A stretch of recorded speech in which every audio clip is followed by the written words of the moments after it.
so you're heading off to college. You've probably heard it all, right? All the packing lists, all the time management tips. But what about the stuff they don't tell you at orientation? Well, today we're going to cut through all that noise with some real talk from people who have literally just been there, all inspired by a great piece from Elite Daily. Ah, yes, the classic line, college is the best 4 years of your life. You hear it from pretty much everyone. And yeah, there is so much to be excited about. You've got your boxes packed, you've probably already stalked your new roommate on Instagram. The big adventure is about to start. But let's be real for a sec, that is a ton of pressure to put on 4 years, isn't it? Because let's be honest, right alongside all that excitement, you might be feeling a little bit, well, terrified. And you know what? That is completely 100% okay. This is a huge change, and it's totally normal to feel a mix of everything all at once. You are definitely not alone in this. So, to help you navigate all of this, we've pulled together some seriously good wisdom from 13 women who are now in their 20s. Think of it like getting advice from a whole council of cool, smart, older sisters who totally have your back and are about to spill all the real secrets.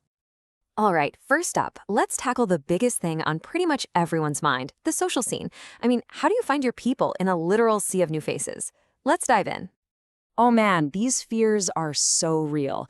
There's this crazy unspoken pressure to find your lifelong best friends, like during orientation week. You look around and it can feel like everyone else is instantly clicking, forming these perfect little groups, and you're just kind of on the outside looking in. It's a tough feeling for sure. And this is exactly what can happen when you try to force friendships just because you're scared. Allie, who's 24, shared this really powerful story about just latching onto the first people she met, only to get ditched by them at a party. It's a really harsh lesson, but it's so crucial for understanding why you need to find genuine connections. Okay, this is such a freeing piece of advice. This one comes from Laura, who's 25. The friends you make in that first month, they probably won't be your friends for the next 4 years, and that is perfectly okay. College is all about discovering who you are, and a big part of that is discovering who you really connect with. So just let your friendships evolve right along with you. And look, if you do feel lonely sometimes, and you probably will, Hannah, 25, wants you to know that it is totally normal. A Friday night in isn't some sign that you're failing at college. It's just a chance to recharge and, get to know yourself a little better. You just have to be patient. Your people are out there and you will find them. I promise. Now, with this whole new social world comes a ton of newfound freedom. So for part 2, let's get into how to manage that freedom and the dreaded FOMO, the fear of missing out.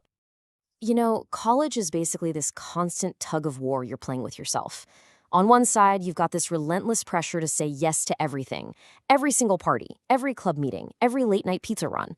But then, on the other side, there's that quiet but powerful voice telling you that maybe you should say no and just focus on what you really need to get done. Nora Grace, who's 23, puts it perfectly. This isn't about depriving yourself of fun. It's actually about empowering yourself. When you take care of your responsibilities first, you can actually enjoy the fun stuff so much more without that nagging deadline hanging over your head. It's really about being present for the adventure. But hey, remember, balance is a two-way street. Like Samantha Gonick points out, don't be afraid to say yes to the fun stuff too. You're living on your own for the first time. That's a huge deal. Going out and making those memories is just as important as acing that midterm. Okay, let's switch gears a bit. From the social scene to the classroom, we're all basically conditioned to believe our GPA is the be-all and end-all of success in college. But what if I told you that's not the whole story? Part 3 is all about looking beyond the grades. Wow, this quote from Tor, who's 23, is one I wish I could go back in time and tell my freshman self.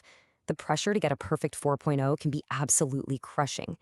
Realizing that your grades are not a reflection of your worth or your potential, gosh, it can save you so much stress and anxiety. It's a total game changer. So how do you stay engaged without totally burning out? Well, Lily Peterson has this brilliant little hack for your schedule. Yeah, you gotta knock out your required classes, of course, but always make room for one class that's just for you, something you're genuinely curious about. That's how you keep that love of learning alive and kicking. And here's a quick but super crucial point from Sydney, 23. It's really easy to get into that whole my major is harder than your major game, but the truth? Everyone is working hard. Every major is challenging in its own way. Respecting each other's academic journey is a huge part of creating a campus that actually feels supportive. Okay, for our final section, let's just take a step back and zoom out a little. Because in the day-to-day chaos of classes and clubs and late-night study sessions, it is so easy to lose perspective. These 4 years are a really unique and really fleeting chapter of your life. 4 years. When you're a freshman, it feels like an eternity, doesn't it? But seriously, ask anyone who's graduated, and they will all tell you the same thing. It goes by in the blink of an eye.